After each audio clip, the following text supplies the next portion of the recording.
वृंदावन में एक रसिक हुए श्री हरिराम व्यास जी, जिन्होंने श्री जुगल किशोर जी को प्रकट किया, जो कि पन्ना में विराजते हैं।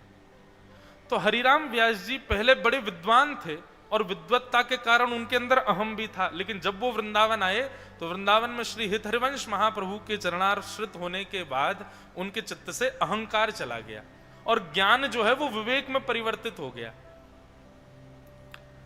तो लोग बाग कहते थे, बोले भाई ये बड़े सहनशील हैं, श्री हरिराम व्यास जी बड़े सहनशील हैं।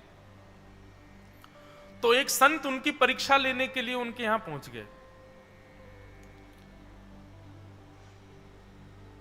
जैसे ही संत का आगमन हुआ, संत ने आते ही बिल्कुल भौएं चढ़ा रखी थी उन्होंने और खटपट अपनी खड़ाऊं बजाते हुए सीधे हरिराम व्यास जी के जो स्थान था वहां प्रवेश कर गए और जाके सीधे आसन लगा करके बैठ गए और बोले, जल्दी लाओ, हमको भोग पवाओ, प्रसाद पवाओ, भूख लगी है हमको। हरिराम व्यास जी, क्षण भर भी यदि विलंब किया आपने तो देख लेना मैं शाप दे जाऊंगा। आजकल के भक्त होते तो कहते, अरे क्या आप राजधानी एक्सप्रेस बन के आए हो इतनी जल्दी आकर के और सीधे भोग भाग मांग रहे हो, ऐसे थोड़ी होता है। पर हरिराम व्यास जी ने ऐसा कुछ नहीं किया।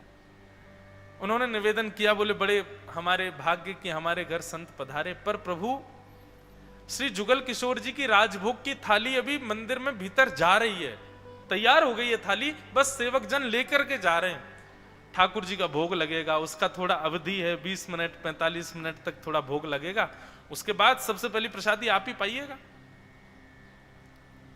संत तो और नाराज हो गए, बोले कि मैं यहां पर भूख प्यास से व्याकुल तुम्हारे यहां आया हूं और तुम मुझे और प्रतीक्षा करने को कह रहे हो। तुम मुझसे कह रहे हो कि मैं भगवान के भोग तक प्रतीक्षा करूं। अब हरिराम व्यास जी चाहते तो यहां तर्क वितर्क कर देते, बोले कैसे साधु हो, भगवान के भोग से पहले खाना चाहते हो, पर नहीं। उन्होंने तुरंत अपने सेवकों को आज्ञा करी, सुनो, जुगल किशोर जी के लिए दोबारा रसोई बाद में बन जाएगी, अभी जुगल किशोर जी की जो थाली है ठाकुर जी से पहले संत के सामने पधरा। साक्षात जुगल किशोर जी ही संत के रूप में पधारे हैं, इनके सन्मुख रखो। और श्री जुगल किशोर जी को बिना भोग लगे ही उनकी भोग की थाली संत के सामने पधरा दी। साधु पाने लगे। अब पाते पाते पता नहीं किसी सामग्री में थोड़ा नमक मिर्च कुछ ज्यादा कम कुछ हुआ होगा। अब पहले वो तो परीक्षा लेने आए थे हरिराम व्यास जी की। हरिराम व्यास जी पहली परीक्षा में तो पास हो गए कि बोले भाई इनके ठाकुर जी की भोग की प्रसादी मैंने मांग ली और इनको फिर भी गुस्सा नहीं आया। रसोईया जन अंदर से आंख दिखा रहे थे हरिराम व्यास जी को। हरिराम व्यास जी बोले नहीं, दोबारा रसोई बनाओ, दूसरी जुगल किशोर जी का दूसरा भोग बनाओ।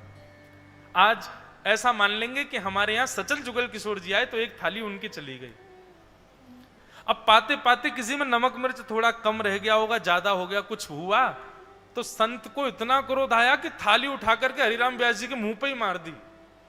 सब्जी से युक्त उसमें सब सामग्री रखी निष्ठुर थाली उनके मुख पर दे मारी, परीक्षा लेने के लिए।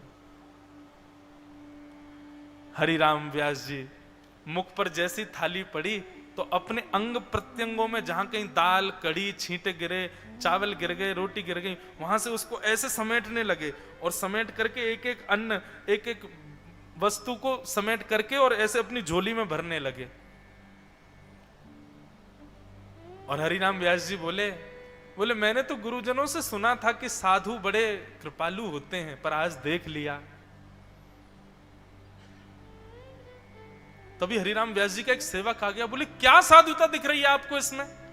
हमारे जुगल किशोर जी की थाली खा गया बाबा, ऊपर से आपके मुंह पे दे मारी और आप कह रहे हो ये साधुता। बोले ए चुप हो जाओ, देख नहीं रहे हो?